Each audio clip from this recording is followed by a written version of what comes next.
Gloire à notre Dieu. Alors, je suis vraiment dans la joie ce soir de pouvoir partager avec vous ces moments d'action de grâce, ces moments de célébration de 15 ans de vie, 15 ans de victoire. Alléluia. Le Seigneur est fidèle, il est vivant. Alors, j'aimerais baser mon message sur Matthieu, Matthieu chapitre 16. Matthieu chapitre 16 que vous connaissez d'ailleurs très bien.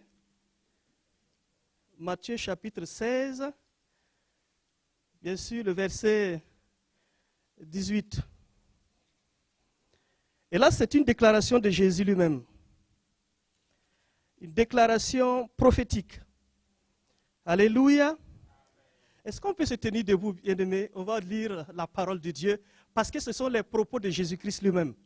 Matthieu chapitre 16, alors verset 18. Et moi, je te dis que tu es Pierre et que sur cette pierre, je bâtirai mon église. Dites avec moi, je bâtirai mon église. Et que les portes du séjour des morts ne prévaudront point contre elle. Alléluia. Merci, vous pouvez vous asseoir.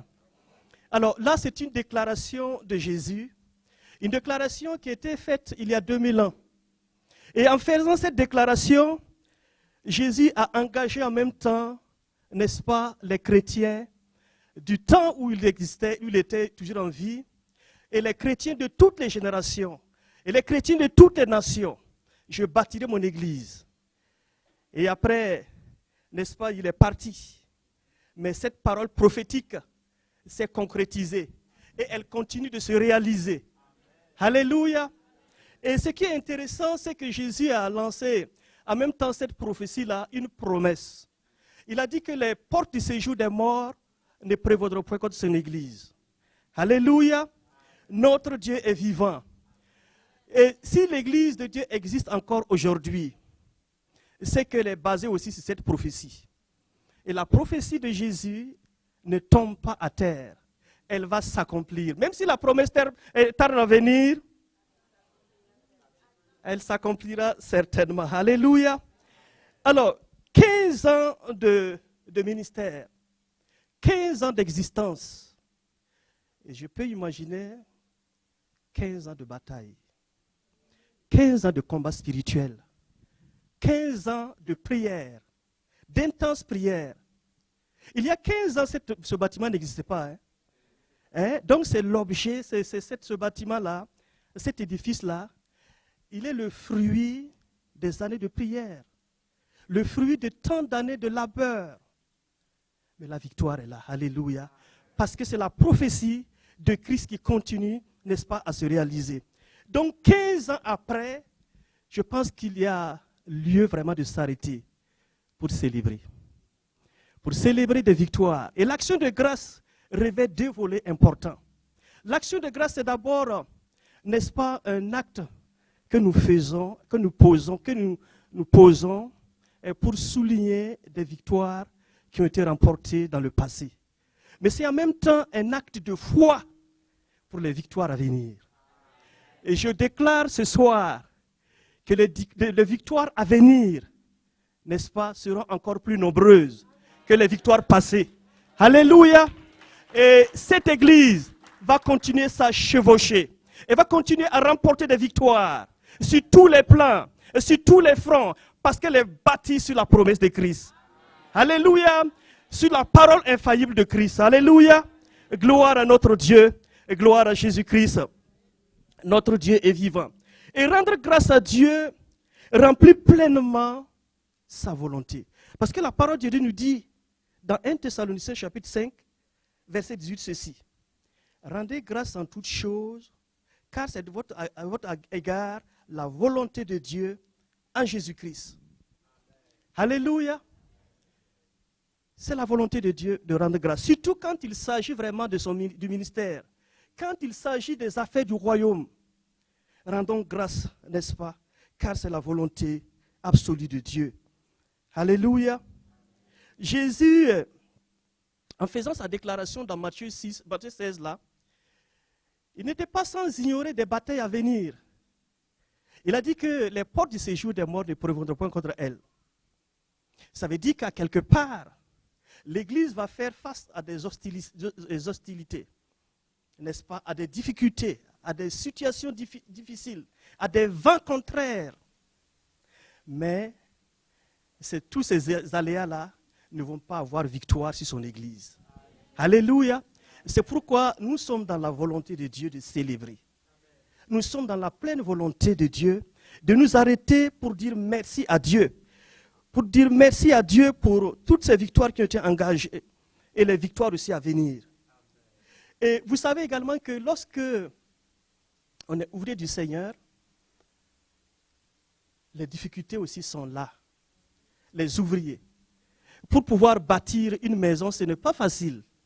Il y a des dépenses, il y a des schémas qu'il faut respecter, il y a des plans qu'il faut respecter. Et si nous sommes ici en Amérique du Nord, alors vous restez sans ignorer également les différentes contraintes, n'est-ce pas, à considérer, n'est-ce pas, pour bâtir. Donc, si Christ nous dit que les portes du séjour des morts ne vont pas prévaloir contre son Église, c'est parce qu'il savait très bien que les ouvriers, les ouvrières, ils allaient rencontrer des difficultés. Mais ce qui était sûr, c'est que la victoire est totale, la victoire est définitive. C'est pourquoi nous devrons rendre grâce en toutes choses. Rendre grâce en toutes choses, parce qu'en dépit de tout, nous avons la victoire. Alléluia, parce que Christ a remporté la victoire.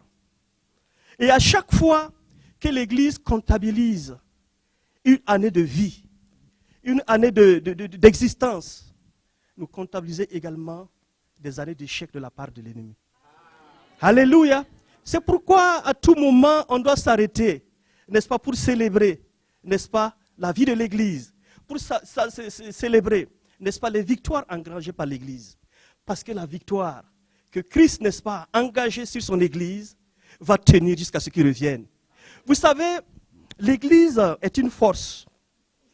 L'Église est une puissance qui va contre les forces de l'ennemi. Et si nous tenons ferme et que nous considérons les commandements de Christ, nous allons remporter les victoires tous les jours. Tous les jours. Parce qu'il a dit que les portes de séjour des morts ne vont pas prévaloir contre elles. Alors si nous faisons notre travail avec les méthodes qu'il faut, l'ennemi n'aura aucune victoire sur l'Église. Alléluia. Alors je vous encourage, bien-aimés, à continuer cette bataille. C'est 15 ans d'existence, mais il y a encore plusieurs années à venir, qui vont venir. Et dans ces années qui s'en viennent, il y aura encore des combats. Il y aura encore des combats. Alors j'aimerais vous encourager à tenir ferme. Parce que nous nous acheminons tout doucement vers la fin de l'histoire. Et dans cette progression, l'Église sortira victorieuse. C'est pourquoi, non seulement il faut rendre grâce, mais il faut encore tenir ferme. Tous les jours, jusqu'à ce que notre Maître revienne. Alléluia. L'action de grâce glorifie notre Dieu. L'action de grâce glorifie notre Dieu. Et dans les psaumes, nous lisons un texte là, psaume chapitre 50, verset 23, nous lisons ceci. Celui qui offre pour sacrifice des actions de grâce me glorifie. Et à celui qui veille sur sa voie, je ferai voir le salut de Dieu. Psaume 50, 23. Et vous vous rappelez un peu du jour, n'est-ce pas, de la dédicace du temple de Salomon. Alors vous avez le texte dans 2 Chroniques, et j'aimerais quand même qu'on lise une portion de ce texte-là, qui a souligné vraiment la dédicace du premier temple. Dans 2 Chroniques chapitre 5.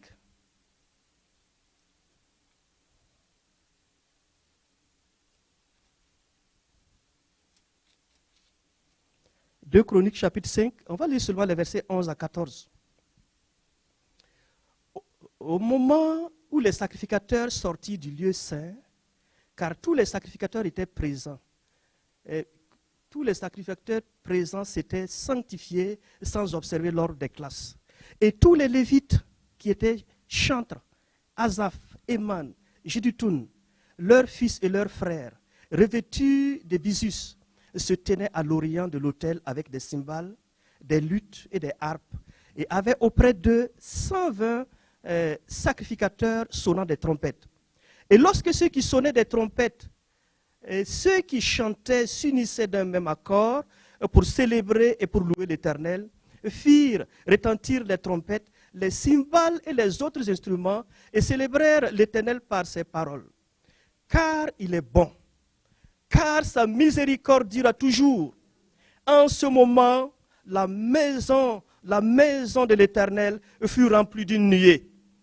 Les sacrificateurs ne purent pas y rester pour faire du service à cause de la nuée, car la gloire de l'Éternel remplissait la maison de Dieu.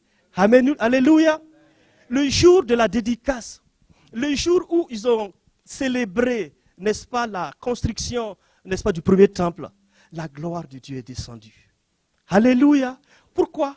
Parce que c'était le projet de Dieu. N'est-ce pas? C'était vraiment la concrétisation du projet de Dieu. Et Dieu était satisfait de ce que son serviteur avait fait. Et Dieu a trouvé raison de voir que parmi, n'est-ce pas, tous ceux qui se trouvaient autour de cette nation-là, n'est-ce pas, un temple a été construit en son honneur. Et Dieu était vraiment agréablement content de voir cette œuvre, cette belle œuvre. C'est pourquoi ce jour, la gloire de Dieu est descendue.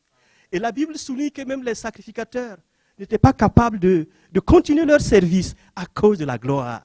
Alléluia! Quand nous célébrons l'Éternel, et comme il se doit, parce qu'il mérite la célébration, quand nous le célébrons, sa présence est là. Et je puis imaginer qu'au cours de cette semaine-là, la présence du Seigneur sera présente ici. Il est fidèle. Et ce qui s'est passé dans le temps, il fera encore aujourd'hui. Alléluia! Alléluia! Et j'aimerais vous encourager à ne pas manquer, n'est-ce pas, à tout ce qui va se passer au cours de la semaine. Parce que la gloire du Seigneur va descendre.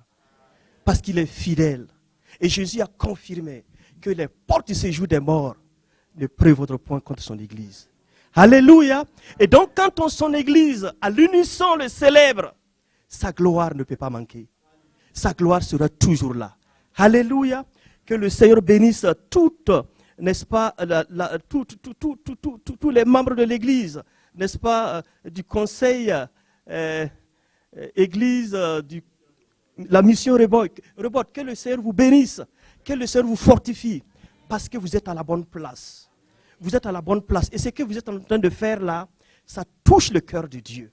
Célébrer des années d'existence, célébrer des années de victoire, cela touche le cœur du Seigneur. Et il va encore manifester sa bonté en votre faveur. Alléluia. Que le Seigneur vous bénisse encore, bien-aimés. Et quand on rend grâce à Dieu pour son œuvre, n'est-ce pas, pour son Église, quand on lui rend grâce, n'est-ce pas, pour ses affaires, le Seigneur ne peut pas rester indifférent. Non, il est touché, il est profondément touché. Parce que l'œuvre de Dieu, l'Église, c'est la main de Dieu dans le monde. Alléluia. L'Église est un instrument entre les mains de Dieu pour accomplir ses plans sur la terre. Et si les fils et les filles du royaume, ils s'unissent, n'est-ce pas, pour célébrer, ils s'unissent vraiment pour célébrer le nom du Seigneur, le Seigneur ne manque pas de se manifester. Il ne manque pas de déverser sa gloire, n'est-ce pas, parmi eux. Gloire à Dieu Tout-Puissant. Oui, à Dieu le règne, la puissance et la gloire. Il est ici. Le Seigneur est présent ici ce soir. Et il va manifester sa gloire. Il va honorer son nom. Alléluia. Alléluia. Et quand on le célèbre, quand on célèbre le Seigneur, à quelque part, on enclenche en même temps son règne. Parce que Jésus nous l'a appris. Que ton règne vienne. Que ton règne vienne. Et à chaque fois qu'on célèbre le Seigneur, le règne du Seigneur s'annonce. Et le royaume des ténèbres est en train de vibrer, de trembler. Alléluia. Alléluia. Que le nom du Seigneur soit honoré. Et l'action de grâce également est un rappel de la défaite de l'ennemi. Vous vous rappelez du texte de Colossiens, de l'apôtre Paul aux Colossiens? Et Colossiens chapitre 2, verset 15. Il a dépouillé les dominations et les autorités et les a livrées publiquement en spectacle en triomphant d'elles par la croix. Alors à chaque fois que nous célébrons, n'est-ce pas, les affaires du royaume, à chaque fois que nous prenons le temps pour rendre grâce à Dieu, nous rappelons en même temps la défaite de l'ennemi. Alléluia. Alléluia. Parce que l'action de grâce, l'ennemi n'aime pas l'action de grâce. Il n'aime pas l'action de grâce. Parce que quand on célèbre, on fait l'action de grâce, c'est des victoires qu'on célèbre. C'est des victoires qu'on célèbre. Et l'ennemi veut nous voir toujours dans la défaite, dans l'échec, à terre. Donc, bien-aimés, n'arrêtez pas de rendre grâce à Dieu. Parce que l'action de grâce est une puissance. Une puissance qui déclenche la gloire de Dieu. Et Salomon l'a expérimenté. Et nous pouvons, en tant qu'église de la Pentecôte, l'église où le Saint-Esprit est l'élément principal, et si nous n'arrêtons pas de célébrer le Seigneur, de lui rendre grâce, il ne va jamais manquer de manifester sa gloire parmi nous. Alléluia. Alléluia. Et j'ai pu imaginer comment est-ce que les sacrificateurs, les chantres, n'est-ce pas, ont perçu la gloire de Dieu quand la gloire de Dieu est descendue, n'est-ce pas, lors de la dédicace du premier temple. J'ai pu imaginer vraiment les comportements parce que c'était la toute première fois que la gloire de Dieu descende quelque part, de cette ampleur-là. Mais bien aimés, nous avons le Saint-Esprit qui est avec nous tous les jours. Nous avons le Saint-Esprit, n'est-ce pas, qui demeure avec nous tous les jours. Et si nous nous arrêtons à un certain moment pour célébrer des victoires, pour célébrer ce que le Seigneur a fait pour nous, pour dire merci au Seigneur, alors là, l'ennemi s'enfuit. Il s'enfuit parce qu'il ne supporte pas cette atmosphère de gloire. Alléluia. L'ennemi ne supporte pas l'atmosphère de gloire. Quand Dieu se manifeste à une place, l'ennemi s'enfuit. C'est pourquoi, bien-aimés, nous avons une pleine raison de rendre continuellement grâce à Dieu. Et c'est pourquoi l'apôtre Paul l'a souligné. Rendez continuellement grâce à Dieu. Car c'est là la volonté de Dieu à notre égard. Alléluia. Alléluia. Gloire à Jésus. Gloire au Dieu Tout-Puissant. L'action de grâce est une puissance. Hein? Et l'action de grâce est également un avant-goût des noces de l'agneau. Vous savez que nous aurons une grande célébration, n'est-ce pas, dans la cité de l'Éternel. Nous aurons une grande célébration. Et ça, ce sera le triomphe final. Quand la nouvelle Jérusalem va descendre pour rencontrer l'époux, c'est là qu'on va célébrer. On va célébrer, n'est-ce pas, faire une célébration qui n'a jamais eu lieu, ni dans les cieux, ni sur la terre. Parce que c'est enfin la rencontre de l'Église avec son Sauveur. La rencontre de l'époux et de l'épouse. Donc, célébrer Dieu, rendre grâce à Dieu, c'est toujours, n'est-ce pas, un avant-goût de la grande célébration que nous aurons dans les cieux. Alléluia. Et la Bible nous dit dans Apocalypse chapitre 21, verset 2, ceci. Et je vis descendre du ciel, d'auprès de Dieu, la ville sainte, la nouvelle Jérusalem, préparée comme une épouse qui s'est parée, n'est-ce pas, pour son époux. Alléluia. Alléluia. Ne manquons pas d'occasion, bien-aimés, de rendre grâce. Ne manquons pas d'occasion de célébrer, n'est-ce pas, les années que nous vivons, n'est-ce pas, dans le cadre vraiment des affaires du royaume. Ne nous arrêtons pas de célébrer, parce que cela réjouit le cœur du Seigneur et c'est aussi la volonté de Dieu. Alléluia. Et les noces de l'agneau représentent le triomphe final. C'est la fin de toutes choses. Quand l'époux va rencontrer l'épouse. Alléluia. Bien-aimé, que le Seigneur nous donne de vivre fidèlement notre foi, afin de ne pas rater cette occasion-là. Et cette semaine, vous avez l'avant-goût de cette célébration. Vous avez l'avant-goût, n'est-ce pas, de ce qui va se passer lorsque, n'est-ce pas, la nouvelle Jérusalem, n'est-ce pas, va descendre pour rencontrer l'époux. Alléluia. Gloire à notre Dieu. Que le Seigneur vous bénisse, bien-aimés. Que le Seigneur vous fortifie et vous donne, n'est-ce pas, de demeurer ferme et de vivre victorieusement. Parce que nous avons la victoire à tout moment. Nous avons la victoire à tout moment. Le Seigneur est fidèle. Il est vivant. Que cette semaine soit vraiment une occasion pour chaque membre de cette église-là, vraiment de participer activement à ces actions de grâce, à ces temps d'action de grâce, afin qu'ensemble, nous puissions faire monter vers le ciel des louanges qui honorent le nom du Seigneur, des louanges qui glorifient son nom. Et pour terminer, j'aimerais vraiment laisser un passage ici, dans cette église-là, qui sera pour vous vraiment, n'est-ce pas, le passage qui va vous encourager à tout moment que vous pensez, n'est-ce pas, à cette année de célébration. Alors c'est dans 1 Pierre chapitre 5 verset 10. Le Dieu de toute grâce qui vous a appelé en Jésus-Christ à sa gloire éternelle, après que vous aurez souffert un peu de temps, vous perfectionnera lui-même, vous affermira, vous fortifiera, vous rendra inébranlable. Alléluia.